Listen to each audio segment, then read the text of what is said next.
This is definitely going to be an interesting reading. I got called to my grief deck, as well as a deck that was in my spirit shop that I was working in. So I had to go buy it in order to do this reading, which has never happened before. So first off, it looks like we have the Spirit of Fire. So this is a immense energy, full of creativity and passion, but also a reminder that we need to be precautious with our energy to make sure that it isn't our undoing. And we'll have to see with these other two cards in and how they play. We also have this one, Master Craftsmanship and Diligence. Working hard, having really good work ethic as things are constantly changing and moving, and allowing that move and change, but still putting in a lot of hard work at the same time. Okay, this is what I got so far, and then there is a card in my hand here that wanted me to flip it. It wants to sit in my lap for some reason, so we're gonna go ahead and flip that and see what this is.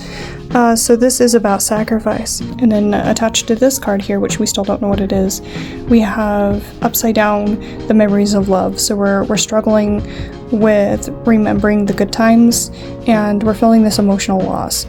On this card we have attached here movement, choices, and direction. So I'm kind of interested to see what these two cards are, but we are seeing like a gap here. Okay, so these are my grief deck. So these are usually exercises to help with grief. So overall, I believe this reading is about trying to move on, that we are focusing on the sacrifices that we have made throughout our life, feeling removed from this memory of love, emotional loss.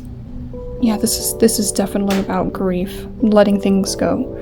So this one right here says, exercise grief. Exercise is an important component of staying healthy and is a natural mood elevator. So this is about like using exercise to help with the grief of the loss of love here, the emotional loss. And it's saying exercise. So let me see what this card is right here. This is part of the grief here. The Rule of 3. So with the Rule of 3, this is actually something that my guides bring up quite often, that things happen in threes.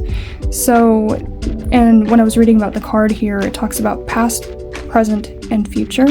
So it seems that we are needing to take in everything, the past, the present, and the future when looking at these decisions that we want to make moving forward.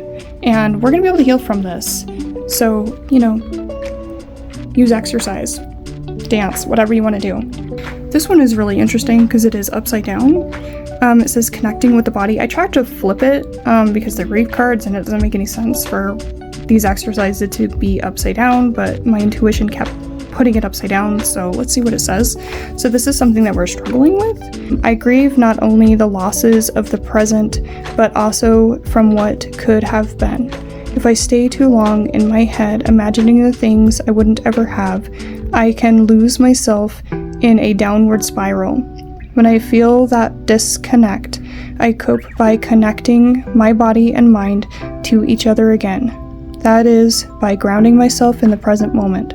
So this is just talking about grounding yourself, but it's upside down because it's saying that we're definitely having a hard time being present right now, but yeah.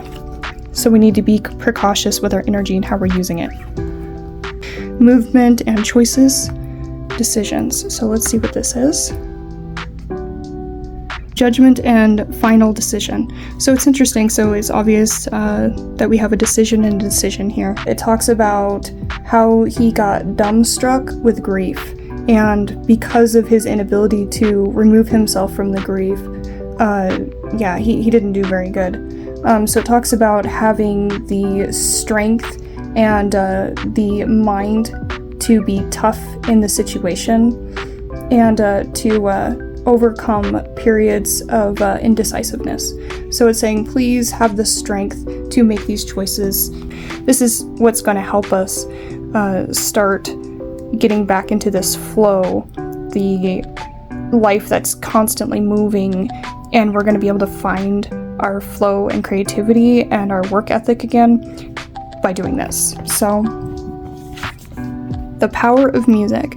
Music has always been a powerful and magnificent tool that I have used to navigate myself through all kinds of grief and trauma. You know, I did a lot of healing through my grief by listening to some old music that I hadn't listened to since I was very much younger.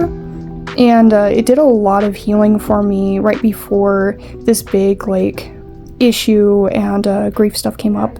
So I definitely recommend music, and that's something that I'm definitely going to be doing. Again, collective readings are for me just as much as it is for the community. And if this finds you then and it resonates with you, then definitely claim it. So this is about moving on. This is about removing yourself from grief.